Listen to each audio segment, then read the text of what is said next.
O som de riso foi o que ouvi primeiro. Não era um riso qualquer. Íntimo, abafado, brincalhão. Do tipo que não pertence à sua casa quando se supõe que esteja no trabalho. Eu não era para estar lá. Uma reunião cancelada. Um retorno surpresa antecipado. Engraçado como as pequenas interrupções da vida podem revelar que toda a sua realidade está construída sobre areia. Eu estava no corredor da nossa casa renovada de pedra castanha.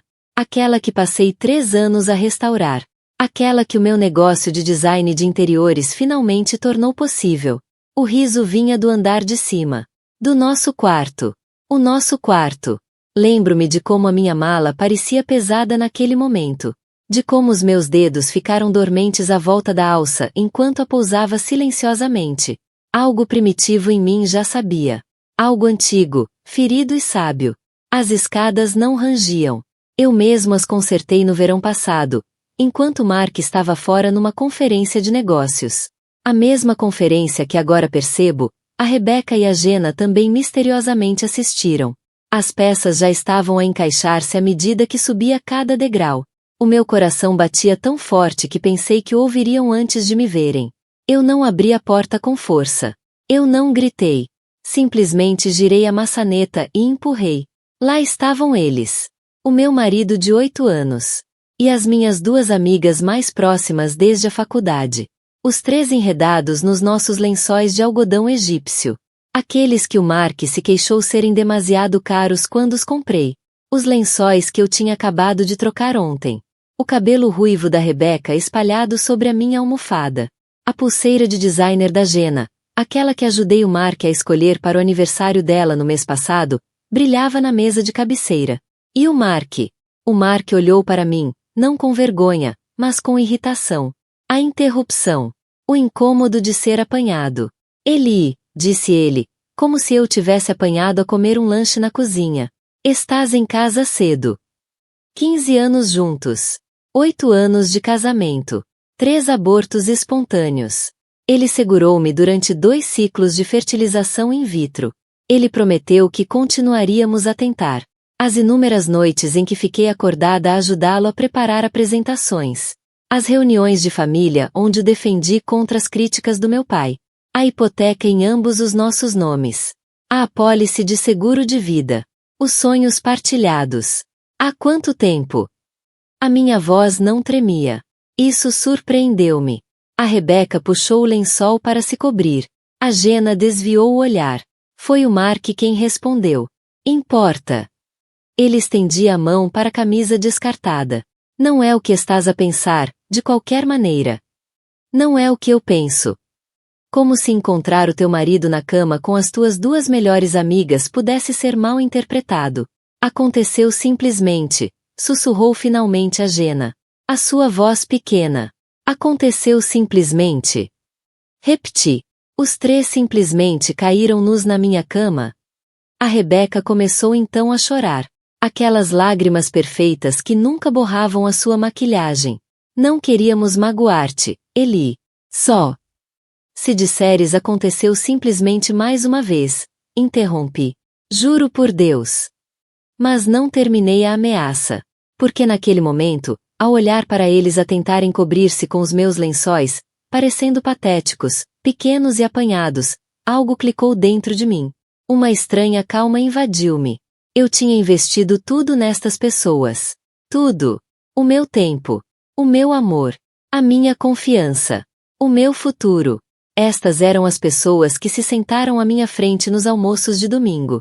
Que seguraram a minha mão no funeral da minha mãe. Que prometeram estar sempre lá. E agora estavam aqui. Todos eles. Juntos.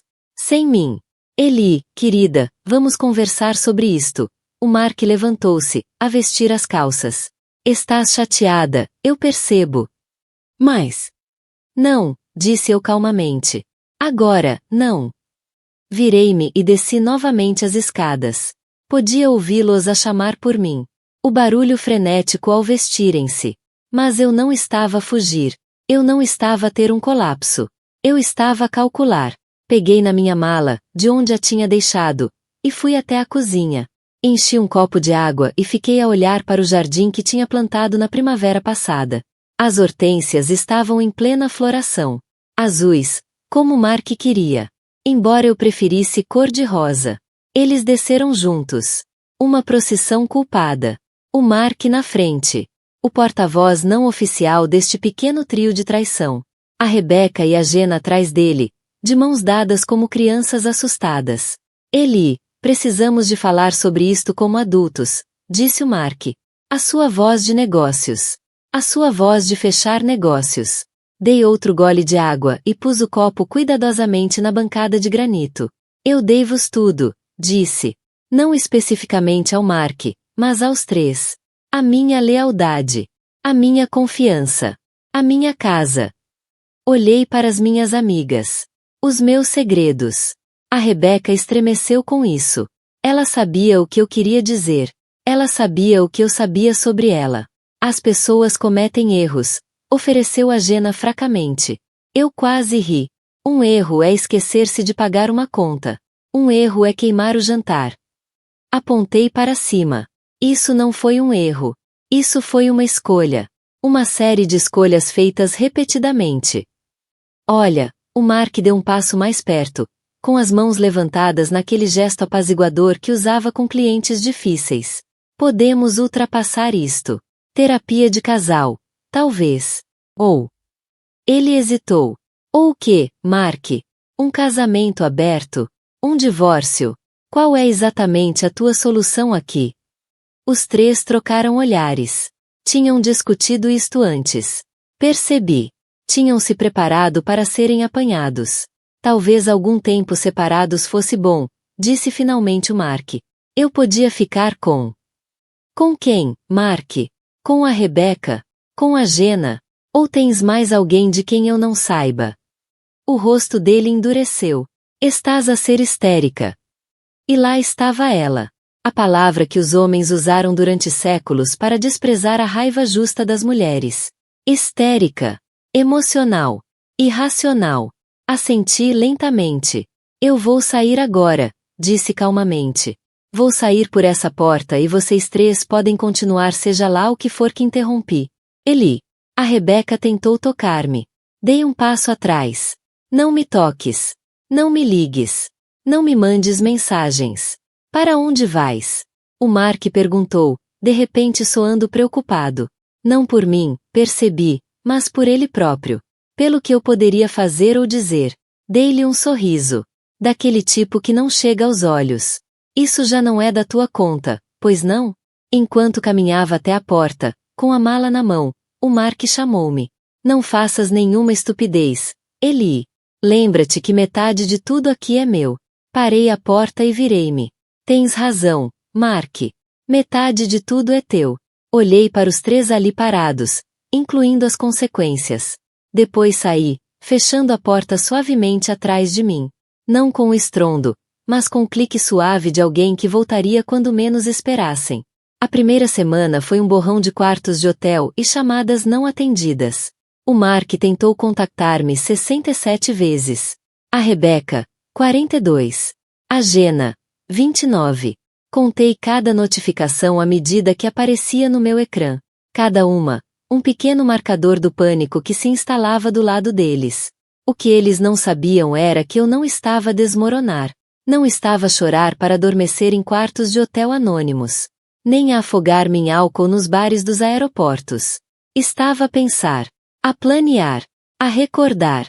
Lembrei-me da noite, há 3 anos, em que o Mark insistiu para eu mudar a minha apólice de seguro de vida para o nome dele como único beneficiário. Faz sentido financeiramente, ele disse. Além disso, vamos envelhecer juntos de qualquer maneira. Lembrei-me de como a Rebecca me pediu emprestado $75.000 para manter a boutique aberta após o divórcio. Dinheiro que herdei da minha mãe com a promessa de que me reembolsaria assim que o negócio melhorasse. O negócio melhorou. O dinheiro nunca voltou. Lembrei-me de como a Jenna se infiltrou lentamente na minha lista de clientes. De alguma forma, estava sempre disponível quando um dos meus clientes importantes precisava de ajuda urgente e eu não podia. Como começou a vestir-se como eu, a falar como eu, até a adotar os meus elementos de design característicos. Houve sinais por todo lado. Pequenas traições que levaram a grande. No 9º dia, fiz o check-in numa pequena pensão nos arredores de Portland, usando dinheiro vivo e um cartão pré-pago. Precisava de distância. De perspectiva. A dona idosa, Marta, olhou para mim e soube de imediato que algo estava errado. Coração partido ou confiança quebrada? Ela perguntou enquanto me servia chá naquela primeira noite. A diferença. Respondi. Ela acenou com a cabeça sabiamente. Coração partido cura-se. Confiança quebrada transforma. Nessa noite chorei pela primeira vez. Não pelo Mark, nem pelas minhas supostas amigas, mas pela mulher que fui. Confiável. Leal. Cega. Dei a mim mesma exatamente uma noite de luto. De manhã comecei a fazer chamadas. Primeiro para a antiga firma de advogados do meu pai, onde o seu ex-sócio, Frank, ainda praticava.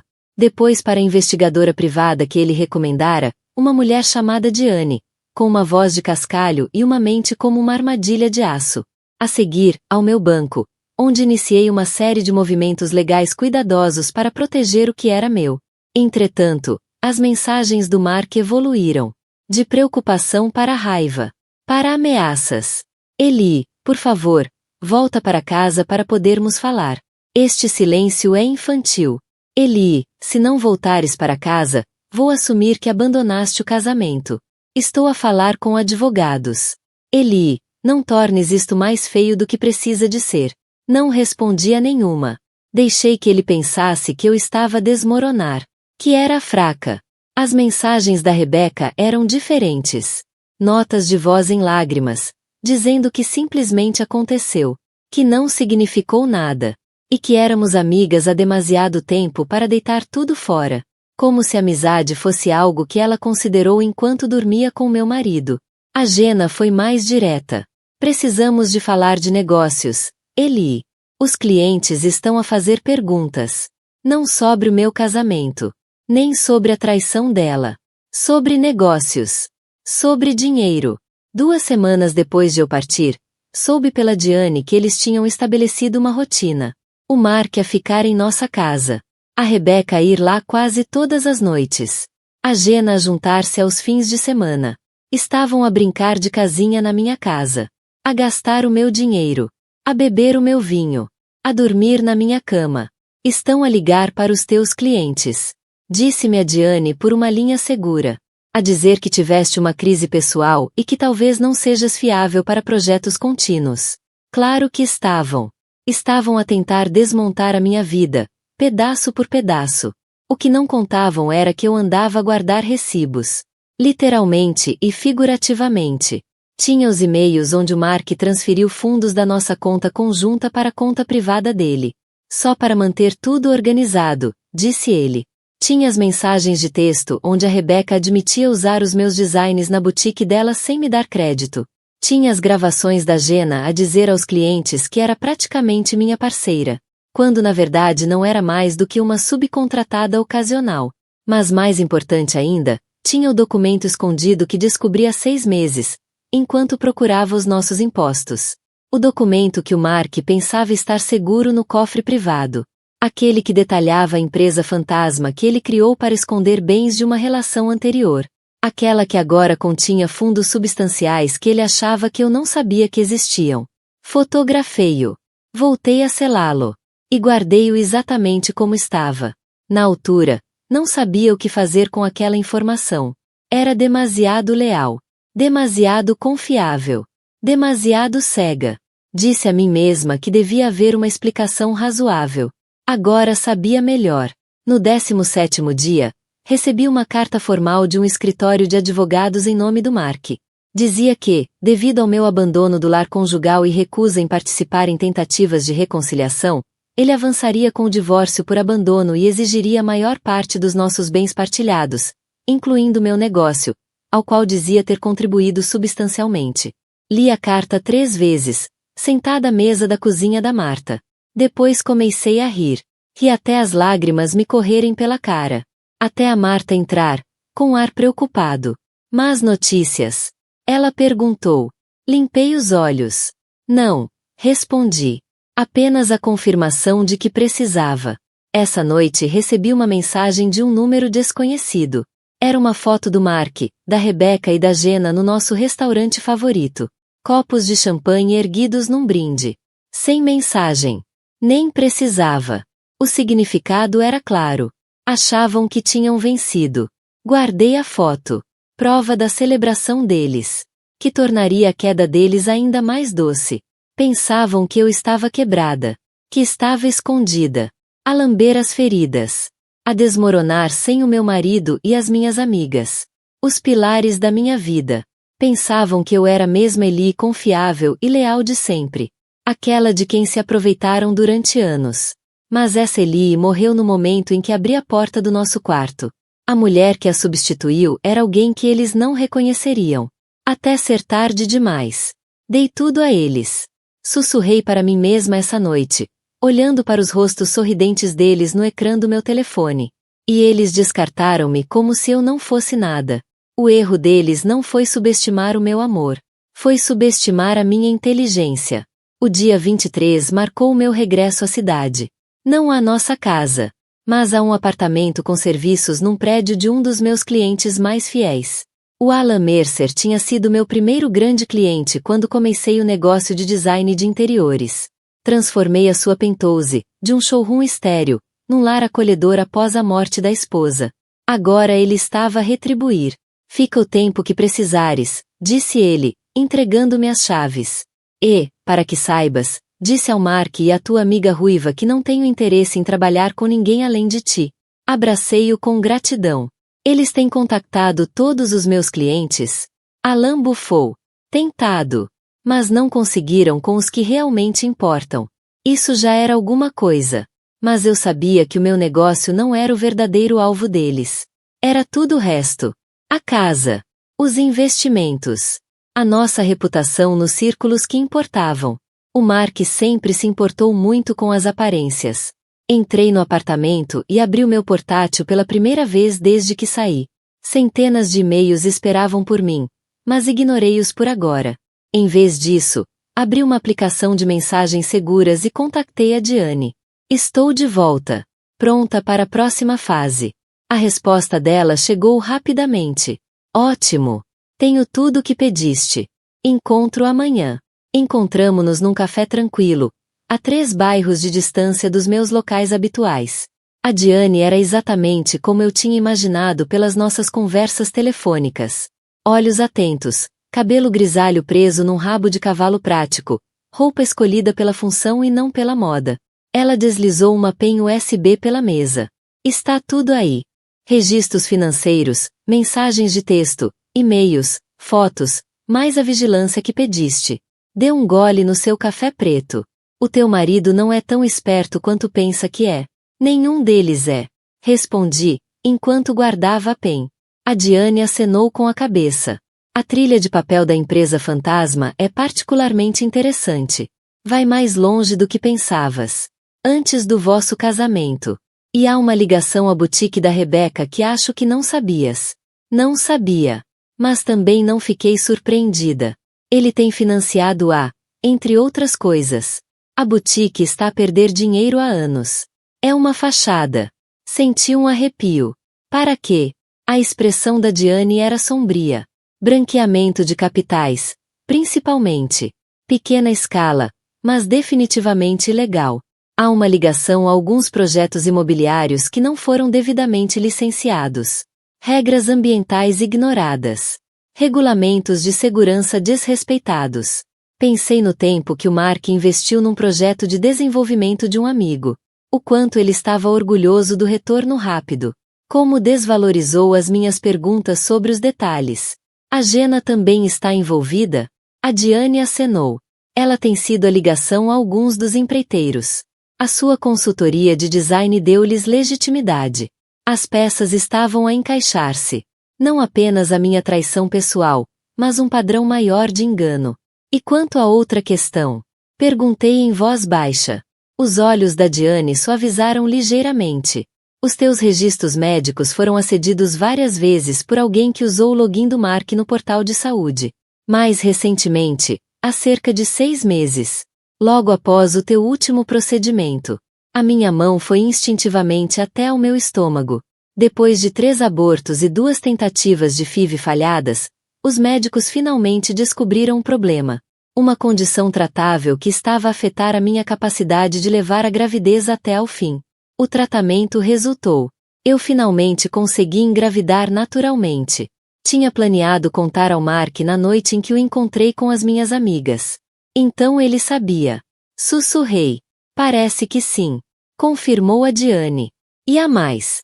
A Rebecca tem recebido vitaminas pré-natais com receita médica desde essa altura. De repente, o café pareceu demasiado pequeno. Demasiado quente. Eles planearam isto. Tudo. A Diane não ofereceu consolos vazios nem simpatia. Apenas acenou com a cabeça. As pessoas raramente improvisam uma traição tão complexa. É quase sempre premeditada. Respirei fundo, refletindo sobre mim mesma. Obrigada por seres tão minuciosa. É o meu trabalho. Respondeu ela. Mas havia compaixão nos seus olhos. O que fizeres com esta informação é contigo. O que fiz a seguir foi metódico. Calculado. Primeiro, contactei o Frank na antiga firma de advogados do meu pai e partilhei o que a Diane descobriu. A reação dele foi profissional, mas com um toque pessoal. Conhecia-me desde criança. Viu-me crescer. Esteve presente no meu casamento. Vou preparar tudo. Garantiu-me. Mas Eli, tens a certeza sobre este caminho? É abrangente. Eles não me deixaram escolha. Respondi. Depois contactei clientes específicos. Não para implorar pelos seus negócios, mas para partilhar cuidadosamente algumas informações sobre os bastidores das manobras do Mark e da Jenna. Não o suficiente para parecer vingativa. Apenas o suficiente para plantar sementes de dúvida. Depois marquei uma consulta com o meu médico para confirmar o que já sabia. O teste deu positivo. Estava grávida de 8 semanas. Apesar de tudo, uma pequena chama de alegria acendeu-se dentro de mim. Esta criança seria minha. Só minha.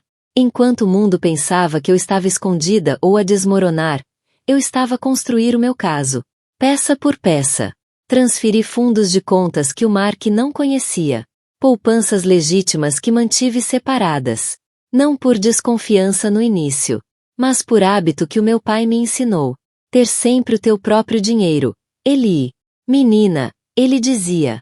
Não porque não confies, mas porque deves confiar em ti primeiro. Documentei tudo sobre a empresa fantasma. Criei cópias de segurança das cópias de segurança. Recuperei mensagens apagadas de backups na nuvem que o Mark tinha esquecido que existiam. Reuni testemunhas. Empreiteiros que foram enganados. Funcionários da boutique da Rebecca que foram pagos por fora. Clientes que foram abordados pela Jenna com falsas alegações de parceria. Entretanto, as ameaças legais do Mark intensificaram-se. A carta formal tornou-se em documentos legais. Processo de divórcio a alegar o meu comportamento errático e abandono. Estava a exigir não apenas a casa, mas também parte do meu negócio. Afirmando que tinha sido um conselheiro essencial desde o início. O que ele não sabia era que eu já tinha contratado não só o Frank, mas 2 outros advogados especializados em áreas diferentes do que estava por vir. Um para o divórcio, outro para a proteção do negócio, e um para as implicações criminais do que a Diane descobriu. No dia 37, recebi outra mensagem do número desconhecido. Outra foto dos 3. Desta vez na nossa sala de estar. Papéis espalhados pela mesa de centro. Com um ar sério e determinado. A planear a sua vitória.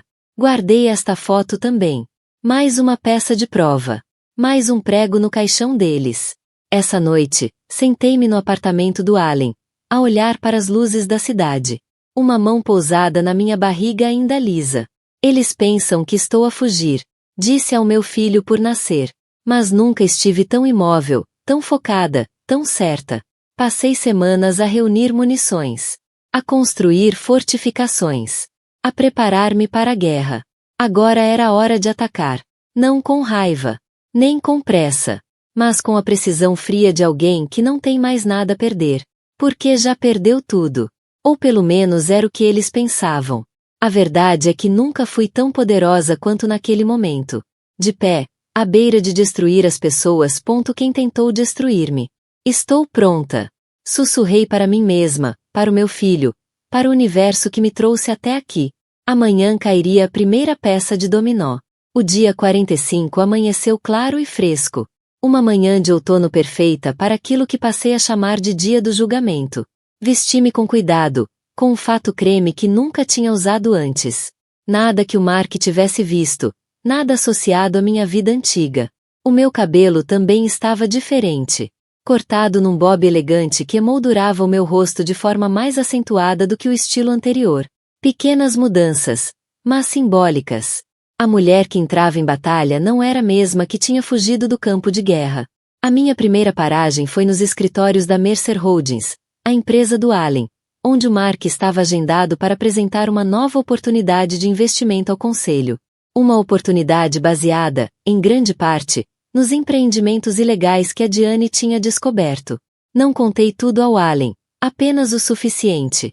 Ele arranjou para mim 5 minutos no início da reunião para discutir um assunto de design relacionado com a proposta. O Mark não sabia que eu ia aparecer. A sala de reuniões ficou em silêncio quando entrei. 12 pessoas sentadas em volta de uma mesa enorme, com o Mark de pé na cabeceira, materiais de apresentação prontos. O rosto dele ao ver-me foi um estudo de emoções em rápida sucessão. Choque, raiva, medo e, finalmente, um sorriso forçado. Eli, disse ele, recuperando rapidamente. Isto é inesperado. É mesmo.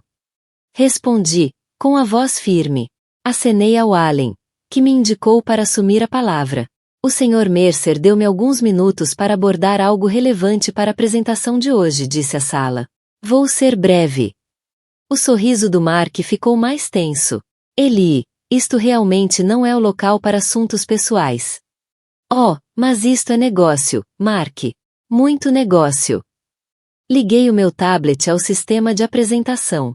Acredito que estão aqui para propor um investimento no projeto Westlake Development. Os membros do conselho acenaram, parecendo confusos mas interessados. Antes de considerarem esse investimento, devem saber que o Westlake Development está sob investigação federal há 3 meses por múltiplas violações de códigos de construção, regulamentos ambientais e leis fiscais. O rosto do Mark perdeu toda a cor. Isso é absurdo. Eu saberia se... Saberias. Projetei o primeiro documento. Uma notificação oficial da Agência de Proteção Ambiental. Foi entregue há 2 semanas. E isto? Deslizei para o próximo documento. São as conclusões do Departamento do Trabalho sobre roubo de salários em 3 locais da Westlake. Um dos membros do conselho inclinou-se para a frente. Isto está verificado? Completamente, respondi, enviando os ficheiros a todos na sala. Juntamente com documentação que mostra que o meu marido tem recebido subornos da Westlake por direcionar investimentos para eles. Investimentos como o que está a propor hoje. O Mark gaguejava agora, olhando de mim para o conselho e de volta. Isto é uma vingança pessoal. A minha mulher e eu estamos a passar por um divórcio. Sim, estamos, concordei calmamente. Mas isso não tem nada a ver com estes documentos, que já foram entregues às autoridades competentes. Estou apenas a garantir que a Mercer Holdings não seja apanhada no fogo cruzado. O Allen levantou-se então. Acho que vamos ter de adiar esta apresentação até verificação destas alegações. Mark, talvez devais tirar algum tempo para resolver estas questões. Não era uma sugestão. Os olhos do Mark encontraram os meus. Ódio a arder. Não fazes ideia do que acabaste de fazer, sibilou, enquanto recolhia os materiais. Na verdade, sei sim. Respondi em voz baixa. Isto é apenas o começo. A minha próxima paragem foi a boutique da Rebecca, onde cheguei mesmo quando a multidão do almoço começava a crescer. Ela viu-me através da montra e congelou, um vestido meio pendurado num cabide. Entrei. O sino acima da porta anunciou a minha chegada a todos na loja. Eli, disse ela, a voz aguda e tensa. Eu tenho tentado contactar-te. Eu sei. Sorri para os clientes que exploravam os cabides. Desculpem interromper, mas preciso de uma palavrinha com a proprietária.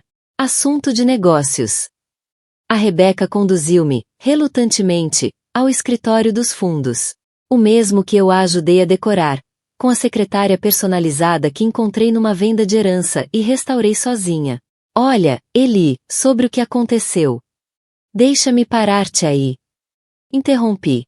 Não estou aqui por teres dormido com meu marido. Estou aqui pelos $75.000 que me deves. Ela piscou rapidamente.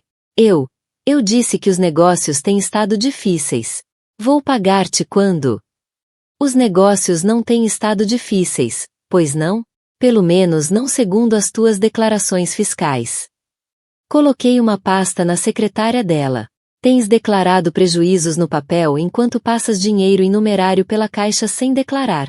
O Mark tem ajudado-te a lavar dinheiro neste local há anos. O rosto dela ficou branco.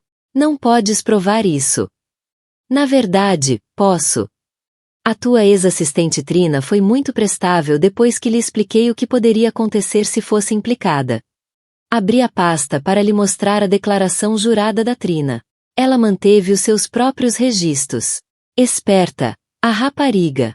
A Rebeca colapsou na cadeira. O que queres? Os $75.000 mais 5% de juros, transferidos para esta conta até o fim do dia útil de hoje. Entreguei-lhe os dados. E a tua demissão do conselho da Vestige Women's Charity. Acredito que achariam as tuas atividades recentes inconsistentes com a missão deles. A Rebeca era fundadora da associação. A sua posição lá era uma parte fundamental da imagem pública cuidadosamente construída. Estás a destruir a minha vida, sussurrou. Não. Corrige. Estou apenas a devolver o favor que vocês os três tentaram fazer-me. A diferença é que estou a fazê-lo legalmente. Levantei-me para sair. E Rebeca, já falei com o dono do prédio. Ele está muito interessado no subarrendamento apenas em dinheiro que tens feito na sala de armazenamento dos fundos. Deixei-a ali sentada, a olhar para a pasta que continha provas suficientes para arruinar. A minha última paragem do dia foi a mais satisfatória. Uma reunião com a Jenna e o seu maior cliente, os Parker, na casa deles. Estavam a planear uma renovação completa. Um projeto de mais de $500 mil. O rosto da Jenna quando entrei na sala de estar dos Parker foi impagável. Pânico puro, mal disfarçado sob o seu sorriso profissional. Eli, não sabia que ia juntar-te a nós hoje, disse ela, a voz tensa. A senhora Taylor insistiu, explicou a senhora Parker, parecendo confusa. Disse que havia algo importante sobre o projeto que precisava de abordar pessoalmente. De facto, confirmei, sentando-me à frente deles. Senhora Parker, contratou a Jenna com a impressão de que éramos sócias, certo? A senhora Parker acenou. Sim. Ela disse que vocês estavam a expandir juntas e que irias consultar o nosso projeto remotamente. Sorri, com desculpa. Receio que isso não seja verdade. A Jenna nunca foi minha sócia. Ocasionalmente foi subcontratada em alguns dos meus projetos, mas não temos qualquer relação empresarial. A Jenna interveio rapidamente. Foi um mal-entendido. Queria dizer que colaboramos com frequência. Na verdade, continuei, tirando cópias de e-mails do meu portfólio. Disseste especificamente aos Parker que tu e eu formamos uma nova parceria chamada Elite Interiors, que não existe. Mostraste-lhes também um portfólio que inclui pelo menos 15 dos meus projetos, com os quais não tiveste qualquer envolvimento. A senhora Parker virou-se para Jenna, o rosto endurecendo. Isso é verdade? A Jenna gaguejou, procurando uma saída. É complicado. A Eli e eu discutimos. Nunca discutimos nada disso. Afirmei com firmeza. E trouxe documentação de todos os meus projetos, incluindo quem realmente trabalhou neles. Entreguei o portfólio à senhora Parker. Estou a dizer-lhe isto não por vingança, mas porque merece um serviço honesto pelo seu investimento. A senhora Parker folheava o portfólio, o marido dela espreitando por cima do ombro com uma expressão cada vez mais carregada. Acho que deve sair, disse finalmente o Sr. Parker a Jenna. Vamos rever o nosso contrato com o nosso advogado.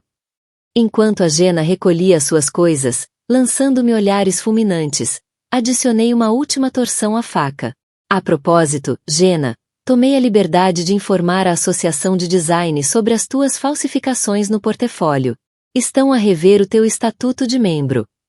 Para alguém que vivia e morria pelas suas conexões profissionais, foi um golpe devastador. Depois de a Jenna sair furiosa, passei mais uma hora com os Parker, a discutir honestamente as necessidades da renovação deles e a recomendar 3 designers de confiança que não eram eu. Não tinha interesse em ficar com o projeto da Jenna. Isto não se tratava de roubar o trabalho dela. Tratava-se da verdade. Ao fim da tarde, o meu telefone estava a explodir com mensagens. Mensagens frenéticas do Mark. Chamadas chorosas da Rebecca. E-mails ameaçadores da Jenna. Li ou ouvi cada um. Guardei todos como mais provas do caráter deles. As mensagens do Mark eram as mais reveladoras. Pensas que ganhaste. Isto está apenas a começar. Lembra-te de quem está no título da casa. O que ele não sabia era que eu já tinha falado com o banco naquela manhã. O pagamento da hipoteca a partir da nossa conta conjunta, a conta que ele andava a esvaziar sistematicamente, tinha sido recusado. O pagamento que eu fiz a partir da minha conta separada tinha sido aceite, juntamente com documentação que mostrava as minhas contribuições consistentes, enquanto as dele se tornaram esporádicas. Ao regressar ao meu apartamento temporário naquela noite, recebi uma chamada do Frank. Está feito, disse ele. Os investigadores federais agiram mais rápido do que esperávamos, depois de receberem a tua documentação. Há um congelamento de todos os bens ligados ao Westlake, incluindo as contas pessoais do Mark e a empresa fantasma. Sentei-me devagar na beira da cama. E a casa? Por agora, está segura. O teu histórico de pagamentos separados e as provas da má conduta financeira dele dão-nos uma vantagem forte. Além disso, há a questão da habitação. Podes provar que saíste sob coação. Acenei com a cabeça, embora ele não me pudesse ver. E quanto a Rebecca e a Jenna? A boutique está a ser analisada como parte da investigação mais ampla. Quanto a Jenna, é mais profissional do que legal, mas a falsificação pode ter implicações para sua licença. Obrigada, Frank disse calmamente. Ele hesitou. O teu pai estaria orgulhoso. Não das circunstâncias, mas de como lidaste com tudo com integridade. Depois de desligarmos, fiquei à janela, a ver as luzes da cidade acenderem-se à medida que o anoitecer chegava. Pela primeira vez em semanas, senti algo parecido com paz. Tentaram desmontar a minha vida, peça por peça, assumindo que eu me quebraria com ela. Em vez disso, reconstruí-me.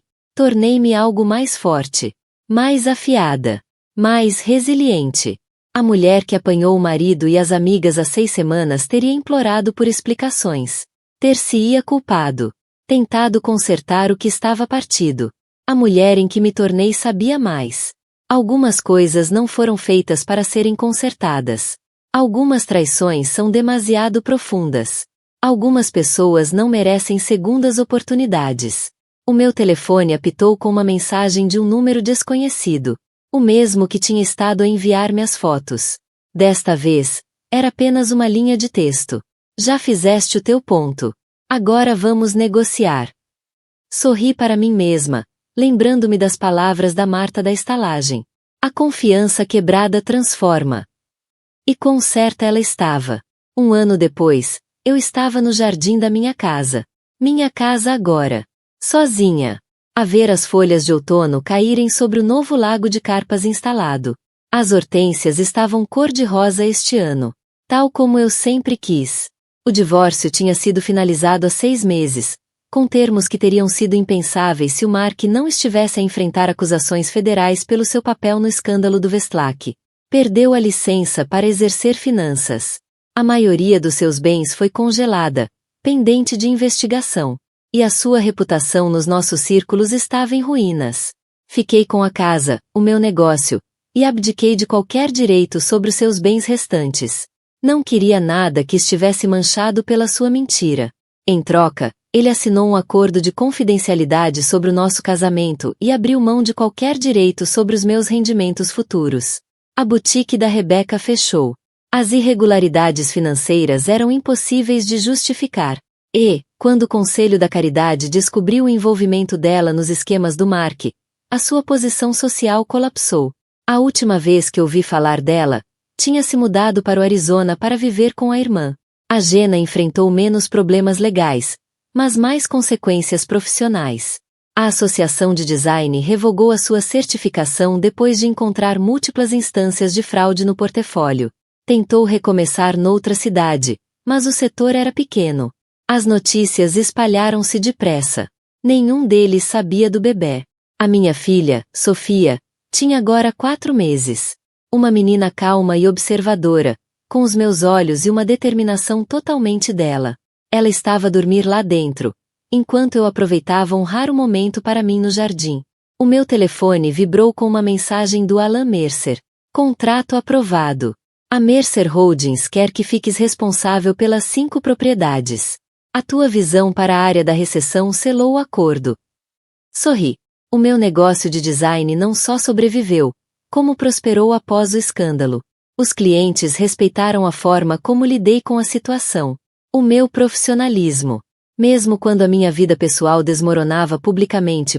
Tinha ganho uma reputação de integridade que me trouxe mais projetos de alto perfil do que conseguia gerir.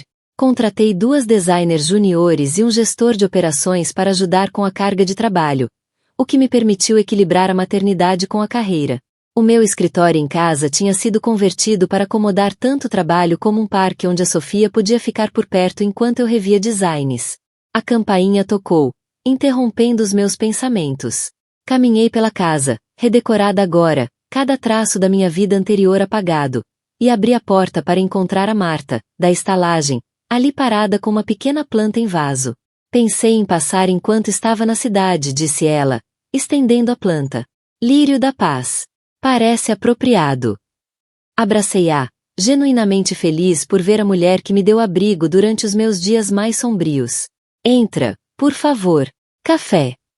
Enquanto nos sentávamos na minha cozinha, redesenhada com tons suaves de cinzento e azul, nada como o branco frio que o Mark insistia.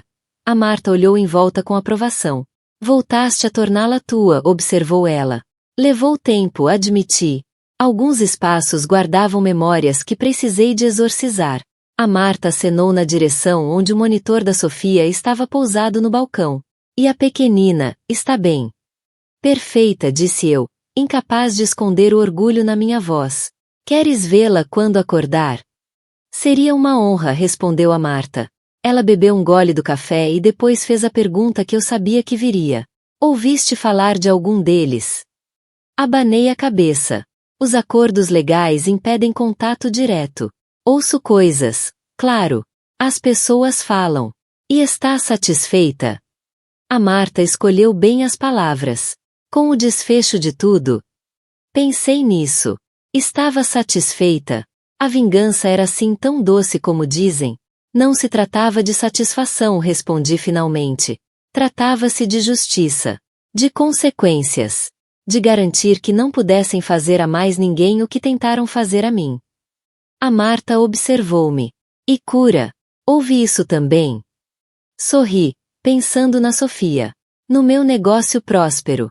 Nos novos amigos que fiz. Genuínos desta vez. Sem segundas intenções. Sim. Diferente do que esperava, mas real. Depois de a Marta sair, fui ver a Sofia. Ainda dormir tranquilamente no berço. Fiquei ali, a observar o seu pequeno peito subir e descer, tomada, como sempre, pelo amor feroz que sentia por esta criança que entrou na minha vida exatamente no momento certo. Mais tarde, naquela noite, enquanto o crepúsculo caía, recebi uma mensagem de texto de um número que não reconhecia. O meu coração deu um salto. Seria o remetente anônimo de antes? Mas isto era diferente. Era da ex-assistente da Jenna, a Mia. Vi a Jay hoje em Chicago. Ela anda a dizer às pessoas que vocês ainda são grandes amigas e que és madrinha do novo bebê dela. Achei que devia saber. As mentiras continuam. Li a mensagem 2 vezes, sentindo um lampejo momentâneo da velha raiva. Depois, surpreendentemente, ri-me. Deixa a Jenna mentir. Deixa-a fingir. A realidade fabricada dela não podia tocar na minha. Escrevi de volta. Obrigada por me avisares. Espero que estejas bem na nova posição. Depois, apaguei a conversa. Alguns poderiam dizer que fui implacável na minha resposta à traição deles. Talvez tenha sido. Mas fui legal, ética e verdadeira. O que era mais do que qualquer um deles podia dizer. A mulher que esteve naquela porta de quarto há um ano, vendo o marido entrelaçado com as suas duas amigas mais próximas, ficou destruída, por um momento. Mas só por um momento. A partir desses cacos, construí algo mais forte. Uma vida inteiramente minha. Que não responde às expectativas de ninguém além das minhas. Um negócio que refletia a minha verdadeira visão. Uma casa que abrigava apenas amor e honestidade. Um futuro para minha filha livre dos padrões tóxicos que quase me destruíram.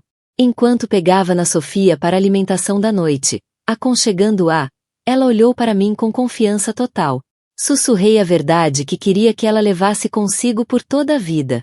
Às vezes, pequena, o maior presente que as pessoas te podem dar é mostrarem exatamente quem são. E o maior poder que tens é acreditares nelas a primeira vez. A traição não me definiu. A minha resposta a ela, sim. E essa resposta não foi apenas vingança.